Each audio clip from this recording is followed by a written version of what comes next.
تو آج ہم ایک بہت ہی دلچسپ ناول پر بات کرنے والے ہیں، نمرہ احمد کا یارا کا سفر۔ جی بالکل، اور ہمارے پاس اس پر کچھ تفصیلی نوٹس بھی ہیں، تجزیے بھی ہیں۔ ہاں، تو مقصد یہی ہے کہ اس کہانی کو، اس کے کرداروں کو، خاص طور پر یارا کو، اور جو اس کے بڑے تھیمز ہیں نا، ایمان، دوستی، خود کو تلاش کرنا، ان سب کو ذرا گہرائی میں سمجھیں۔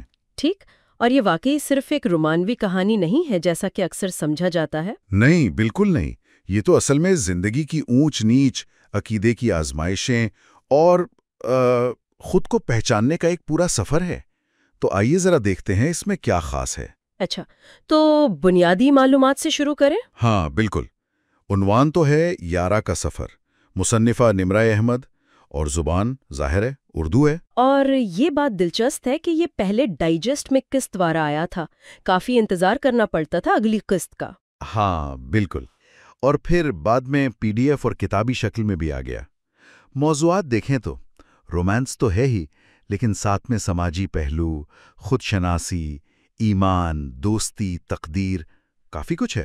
جی، تو کہانی کا مرکز ہے یارا، ایک لڑکی جو یوں سمجھیں خوابوں، دوستی، محبت اور قسمت کے بیچ اپنا راستہ بنا رہی ہے۔ اور اس کے سفر میں کئی اہم موڑ آتے ہیں، وہ کالج کی زندگی، دوستیاں۔ ہاں، وہ دوستیاں جو بنتی ہیں، بگڑتی ہیں، پھر محبت کا وہ مرحلہ اور اعتماد کا ٹوٹنا، وہ کافی مشکل حصہ ہے کہانی کا۔ بالکل، اور وہیں سے اصل میں اس کی روحانی کشمکش اور خود شناسی کا سفر شروع ہوتا ہے نا؟ صحیح، اور آخر میں وہ لمحہ آتا ہے جب اسے تقدیر کے سامنے اپنے ایمان کے ساتھ کھڑا ہونا پڑتا ہے۔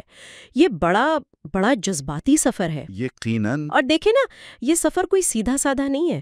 یارا کا کردار بڑا کمال کا لکھا گیا ہے، مطلب وہ بے وقت جذباتی بھی ہے اور مضبوط بھی۔ ہاں، اس میں وہ تضاد نظر آتا ہے۔ بالکل، ایمان بھی ہے، شک بھی ادھر آتا ہے، محبت ہے تو قربانی بھی دینی پڑتی ہے، یہ سارے رنگ اس میں ہیں۔ اور نمرہ احمد کا انداز، وہ بظاہر سادہ ہے، روزمرہ کی باتیں، دعائیں، فیصلے، لیکن ان کے ذریعے وہ کردار کی اندرونی کیفیت اور ایمان جیسے موضوع کو بہت ذاتی بنا دیتی ہیں۔ صحیح کہا۔ تو یہ صرف عشق و محبت کی کہانی نہیں رہتی پھر۔ نہیں، بالکل نہیں، یہ قاری کو سوچنے پر مجبور کرتی ہے، ایمان پر، خود اعتمادی پر، دوستی کی نوعیت پر، خاندان کی اہمیت پر اور تقدیر پر بھی۔ وہ جو محبت اور اعتماد ٹوٹنے والا موڑ ہے نا، جی، وہیں سے اصل میں دوستی اور ایمان کا امتحان شروع ہوتا ہے، وہیں کہانی کی گہرائی کھلتی ہے۔ بالکل۔ اسی حوالے سے محمد منتظر مہبی، جن کا YouTube per The Podcast of Book Reviews کے نام سے چینل ہے۔ جی ہاں، میں جانتی ہوں، کافی معلوماتی کام کر رہے ہیں۔ ہاں، تو ان کے ممکنہ تجزیے کے مطابق جو ہمارے نوٹس میں ہیں، وہ شاید یہی کہیں گے کہ یہ ناول صرف ایک محبت کی کہانی نہیں، بلکہ ایک لڑکی کے ایمان، دوستی اور تقدیر کے بیچ کا سفر ہے۔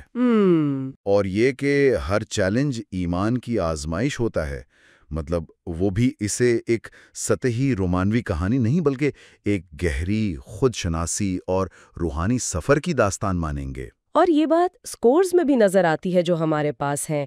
کردار نگاری کو 9.0 دیا گیا ہے، جو کہ بہت زیادہ ہے۔ جی ہاں، اور یہ یارا کے کردار کی پیچیدگی کو دیکھتے ہوئے بالکل صحیح لگتا ہے۔ پلاٹ کی گہرائی 8.8 ہے، شاید اس لیے کہ کہانی میں موڑ بہت ہے، جذباتی اتار چڑھاؤ ہیں۔ زبان و بیان یعنی لکھنے کا انداز، اسے بھی 9.0 ملا ہے۔ ہاں، جو نمرہ احمد کے اسلوب کی خوبی ہے، سادہ مگر پر اثر۔ پھر جذباتی شدت 8.9 اور روحانی و فکری اثر وہ 9.1 ہے۔ واہ! تو مجموعی سکور 9.0 بنتا ہے 10 میں سے۔ یہ ظاہر کرتا ہے کہ ناول واقعی قارئین پر گہرا اثر چھوڑتا ہے۔ تو پھر سوال یہ ہے کہ یہ کتاب کسے پڑھنی چاہیے؟ کون اس سے زیادہ لطف اندوز ہوگا؟ میرے خیال میں وہ لوگ جو ایسی رومانوی کہانی چاہتے ہیں جس میں صرف دل لگی نہ ہو بلکہ کچھ سوچنے کو بھی ملے، ایمان، خودی، تقدیر، دوستی، یہ سب ہو۔ صحیح، اور شاید وہ بھی جو ایک نوجوان لڑکی کے مشکل سفر سے متاثر ہونا چاہتے ہوں، جو انہیں بھی سوچنے پر مجبور کرے۔